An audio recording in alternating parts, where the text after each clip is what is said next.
गंगापूर तालुक्यातील खोजेवाडी येथे आमदार प्रशांत बंब यांनी मित्रांच्या मदतीने पहिली चारा छावणी रामनवमीच्या मुहूर्तावरती सुरू केली असून दुष्काळाच्या झळा सर्वत्र पसरू लागल्या आहेत। मनुष्य त्या झळा सहन करू शकतो, परंतु पशुपक्षी ते सहन करू शकत नाही।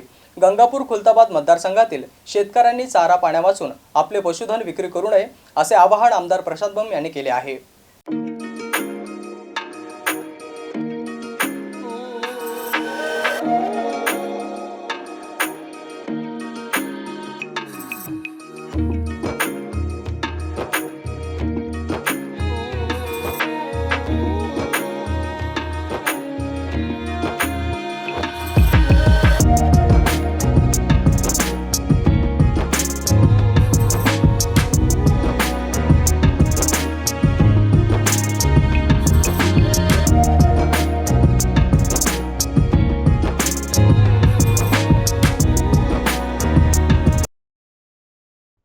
आमदार प्रशांत बंब यांनी चारा छावणी सुरू करण्यासाठी शासनाच्या परवानगीची वाट न पाहता वैयक्तिक स्वखर्चाने महाराष्ट्रातील पहिली चारा छावणी सुरू केली आहे।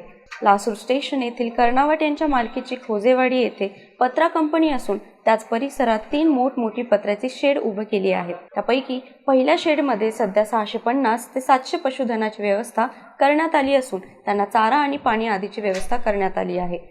तर दुसऱ्या शेडमध्ये शेतकऱ्यांच्या जेवणाची व राहण्याची व्यवस्था करण्यात आली आहे। पुढे बोलताना बंब म्हणाले की या चारा छावणीत CCTV कॅमेरे राहणार असून त्यांची लिंक शेतकऱ्यांना दिली जाणार आहे, म्हणजे शेतकरी छावणीत आला नाही तरी त्याच्या पशुधनाला 2 वेळचा चारा दिला जातो की नाही हे घर बसल्या पाहता येणार आहे। त्याचबरोबर मुक्कामी असणाऱ्या शेतकऱ्यांना कीर्तन आणि भजनाच्या कार्यक्रमाचा आनंद घेता येईल अशी देखील व्यवस्था पुढील काही दिवसात करण्यात येणार असल्याचे त्यांनी सांगितले। याच ठिकाणी मतदारसंघातील एकाच छताखाली 5000 पशुधनाची राहण्याची व चाऱ्याची व्यवस्था करण्यात येणार असल्याचे त्यांनी सांगितले। तसेच चारा छावण्या सुरू करण्यासाठी शासनाची परवानगी मिळो अथवा न मिळो, जोपर्यंत शेतकऱ्यांची आपले पशुधन घरी नेण्याची इच्छा होणार नाही तोपर्यंत चारा छावणी सुरू ठेवणार असल्याचे आश्वासन आमदार बंब यांनी दिले। दरम्यान यावेळी परिसरातील शेतकरी, भाजप पदाधिकारी, तालुका अध्यक्ष रवी चव्हाण, गोपाल वर्मा, रजाक पठाण, कृष्णकांत व्यवहारे, बाजार समिती सभापती भाऊसाहेब पदार, प्रताप पवार, संचालक, लोकप्रतिनिधी, पशुपालक, कार्यकर्ते मोठ्या संख्येने उपस्थित होते। Ibrahim Shaikh, MCN news, Gangapur.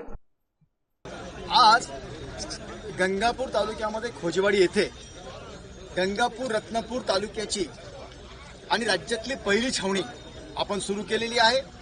खरं म्हणजे छावणी सुरू करणं ही काही आनंदाची बाब नसते, परंतु शेतकऱ्यांचा जी जनावरांकरताचा पाणी आणि चाऱ्याची व्यवस्था नसणे, भयावह दुष्काळ असणे, जमिनीमध्ये मनुष्याला सुद्धा प्यायला पाणी नसणे, अशा स्थितीमध्ये शेतकरी राजांकरता माझ्या सर्व मित्रांनी एकत्रित येऊन वैयक्तिक निधीतनं ही चारा छावणी आज सुरू केली आहे।